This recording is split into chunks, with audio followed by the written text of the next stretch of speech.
주님과 함께하는 이 고요한 시간, 주님의 보좌 앞에 내 마음을 쏟네. 1월 18일 새벽 기도회를 시작하겠습니다. 찬송가 325장입니다.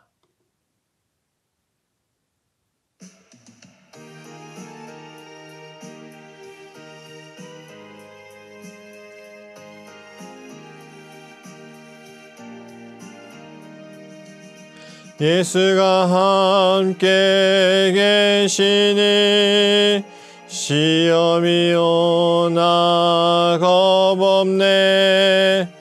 기쁨의 근원 되시는 예수를 위해 삽시다.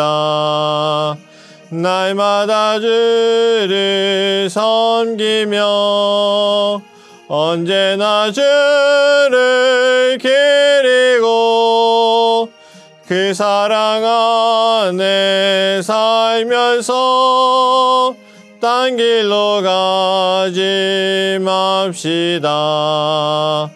이 세상 사는 동안에 주 이름 전파하면서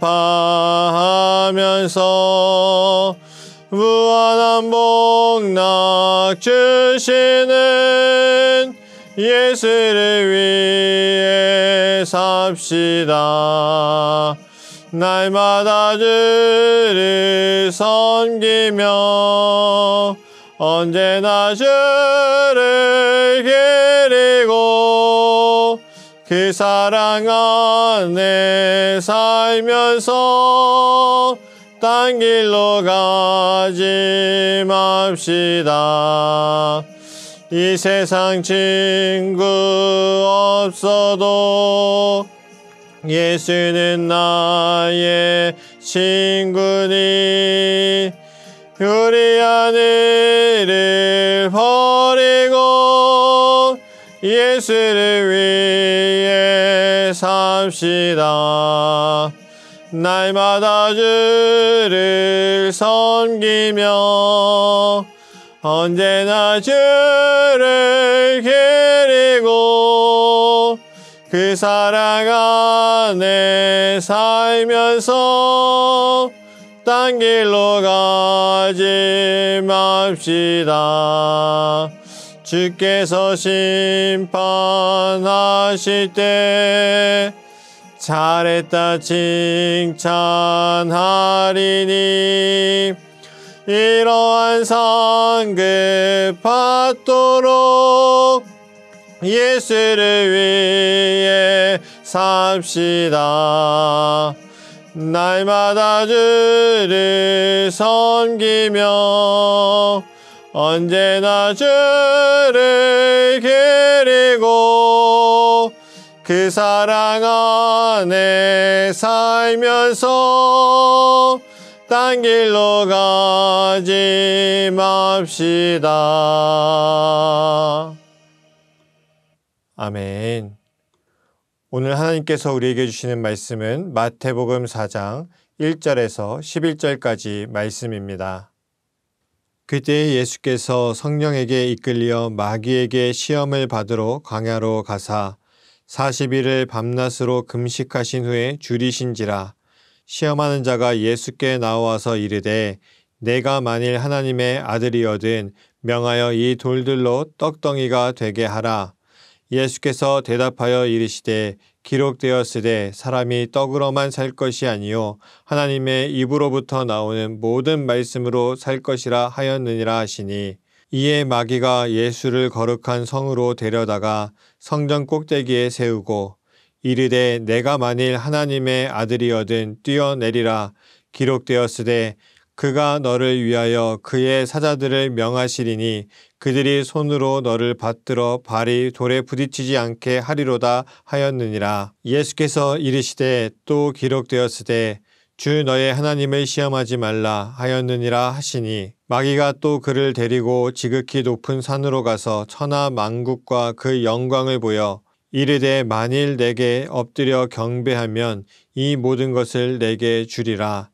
이에 예수께서 말씀하시되 사탄아 물러가라. 기록되었으되 주 너의 하나님께 경배하고 다만 그를 섬기라 하였느니라. 이에 마귀는 예수를 떠나고 천사들이 나와서 수종드니라. 아멘. 오늘의 말씀은 아마 우리에게 가장 유명한 이야기, 또 마음에 담아야 될 그러한 이야기일 겁니다. 바로 예수님께서 세례를 받으신 이후에 광야에서 40일을 금식하시고 마지막에 마귀에게 시험받는 장면이 오늘 기록이 되어 있습니다. 40일을 금식한 후에라고 하는 것을 굳이 강조하는 이유는 무엇이냐 하면 예수님도 이 땅에 한 명의 사람으로 오셨잖아요. 당연히 40일을 먹지 않으면 당연히 굶주릴 수밖에 없는 그런 육신을 가지고 있었고, 그런 그 육신 속에 그가 가지고 있는 마음이 이 시험을 통해서 드러날 수 있다라고 하는 것이죠. 똑같이 사람의 인생을 살아가고 그곳에서 느끼는 가장 어려운 것, 그 당시에 먹고 사는 문제에 대해서 바로 예수님께서 이 시험을 통해서 확실하게 보여주시는 겁니다. 왜 먹고 사는 것을 이렇게 중요시 여기고 말씀을 드리냐면요. 사람이 이 세상을 잘 살아가다가요. 먹을 것이 없으면 어쩔 수 없이 악한 생각을 할 수밖에 없고 또 그런 길로 빠져들 수밖에 없는 상황들이 있기 때문에 그렇습니다. 요즘도 코로나 때문에 이제 흔히 현대판 장발장이라고 이야기하지 않습니까? 먹을 것이 없어서 어쩔 수 없이 훔쳐야 되는 사람들, 아기 기저귀를 구할 돈이 없어서 아기 기저귀를 몰래 훔쳐야 되는 사람들이 이 시대에도 충분히 나타나고 있기 때문에 이러한 사람의 아주 기본적인 이 음식에 대한 이야기를 꺼내면서 극한의 상황에서 예수님께서 오늘 시험을 받으신다라고 하는 것을 이야기하려고 합니다. 그리고 이 마귀가 처음으로 예수님께 시험하는 이야기가 무엇이냐면 하나님의 아들이라면 명하여서 이 돌들이 떡덩이가 되게 하라라고 하는 거였어요. 40일을 굶주린 이 예수님께서 먹을 것이 당연히 없으니 지금 너무나도 배가 고플 거 아닙니까? 그때에 너가 하나님의 아들이니까 그런 능력이 있잖아. 그러니까 이 돌들을 떡으로 만들어서 먹으면 되지 않겠니? 라고 하는 마귀의 시험이 있는 겁니다. 이때 예수님께서 말씀하시는 것은 무엇이냐면 4절에 기록되어 있는데 사람이 떡으로만 살 것이 아니요 하나님의 입으로부터 나오는 모든 말씀으로 살 것이라 이렇게 대답을 하셨어요. 물론 우리가 이 세상을 살아가는데 당연히 먹을 것이 중요하지요. 그러나 또 한 가지 우리에게 중요한 것이 무엇이냐면 우리가 앞으로 어떻게 살아가야 되는가라고 하는 것도 중요하다라고 하는 거예요. 만약 내가 너무 굶주리고 내가 너무 궁하고 무언가를 꼭 해야만 하는 그러한 상황 속에서 생명이 아닌 것에 생명을 불어넣고 그것으로 살려고 했다면 이 땅에서 내가 무언가를 가지지 못했기 때문에 범죄나 잘못된 방법으로 그것을 얻어서 나의 생명으로 이루고자 했다면 그것은 잘못됐다는 거예요. 왜? 거기에는 우리가 먹고 살아야 되는 하나님의 말씀이 우리에게 있지 않았기 때문에 그렇습니다. 우리가 정말 어려운 환경에 있으면 도움을 청할 수 있어야 되고 도움을 받아야 되겠죠. 우리가 어려운 환경에 있다고 해서 하나님의 말씀을 무시하고 범죄를 저지르거나 생명이 아닌 것을 생명으로 삼으려고 하는 그러한 모습들이 우리에게 드러나서는 안 된다라고 하는 겁니다. 요즘에 얼마나 많은 사람들이 물질에 목매달아 하냐 하면 그것을 이루기 위해서 수단과 방법을 가리지 않는다라고 하는 거예요. 물질이라고 하는 것은 생명이 없는 것인데 그것이 마치 나의 생명인 것처럼 여기며 살아간다라고 하는 것이죠. 물론 이 생을 살아가는데 당연히 물질이라고 하는 것이 필요합니다. 그리고 풍족하게 있으면 더 좋겠지요. 그러나 그것이 없다고 해서 내가 나의 삶을, 나의 생명을 팔아넘길 수는 없다라고 하는 것이고 그 정도를 지키기 위해서는 우리가 하나님의 말씀으로 나의 삶에 경계를 잘 쳐서 그 하나님의 말씀에 경배하면서 살아갈 때에 생명이 아닌 것을 생명으로 여기지 않고 그러한 유혹에 빠지지 않고 살아갈 수 있다라고 하는 겁니다. 그리고 두 번째 시험이 이어서 나오게 되는데, 두 번째 시험은 마귀가 이제 예수님을 거룩한 성 위에 꼭대기에 데려다 놓았습니다. 그리고 너가 하나님의 아들이라면 여기서 뛰어내리라는 거예요. 그러면은 천사들이 와서 다치지 않게 붙들어 주지 않겠냐. 아무리 높은 곳에서 뛰어내려도 어떠한 문제가 생겨도 하나님께서 보호해 주시지 않겠냐라고 하는 거예요. 이때 예수님의 대답은 무엇이냐면 하나님을 시험하지 말라라고 하는 거예요. 우리가 신앙생활하면서 그렇지 않습니까? 어떠한 문제가 생겼어요. 어떠한 일이 생겼어요. 그래서 그것을 가지고 하나님께 간구하며 나아가죠. 하나님, 이 문제가 좀 해결됐으면 좋겠습니다. 이러한 문제들이 하나님의 뜻 안에서 이루어졌으면 좋겠습니다. 라고 기도하지만 그 마음 한켠에 어떠한 것이 있냐면 하나님이 나 정도 되는 그리스도인, 내가 이렇게 기도하는데, 내가 하나님을 믿는데 하나님께서 도와주시고 이루어 주시지 않겠는가라고 하는 막연한 기대가 항상 마음 구석에 있는 것이 사실입니다. 아마 누구나 그럴 거예요. 저도 힘들고 어려운 일이 있을 때마다 하나님께 당연히 기도하죠. 그러면서 속으로 바라고 원하는 것들이 한쪽 구석에 뭐가 있냐면 하나님께서 당연히 좋은 방법으로, 좋은 쪽으로 해결해 주실 거야라고 하는 막연한 기대가 있습니다. 그런데 반대로 생각해 보면 하나님께서는 다양한 방법으로 다양하게 문제를 해결하실 수 있는데 그것이 내 생각의 범위 안에 들어오지 않으면 하나님이 잘못됐다, 하나님께서 나를 보호하시지 않으신다, 이렇게 생각하는 것이 그리스도인의 모습이겠습니까? 예수님은 그러한 모습에 대해서 분명히 이야기하는데 하나님을 시험하지 말라라고 이야기하는 겁니다. 내가 저 높은 곳에 거룩한 성, 내가 아주 대단한 그리스도인, 하나님의 은혜로 살아왔습니다라고 하는 그러한 고백만을 할 수밖에 없는 삶을 살아왔다 할지라도 그 마지막 순간에 어떠한 어려운 가운데에서 뛰어내리는 것 같은 위기 속에서 하나님께서 나에게 뭔가 특별하고 대단한 방법으로 나만을 구원해 주시고 나만을 이끌어 주실 거라고 하는 내 생각 속에서 빠져나와야 된다라고 하는 겁니다. 내 생각대로 이루어지게 하는 것, 그것을 바로 하나님을 시험하는 것이다 라고 예수님께서 말씀하시는 것이죠. 그리고 이제 마귀가 마지막 시험을 예수님께 하게 됩니다.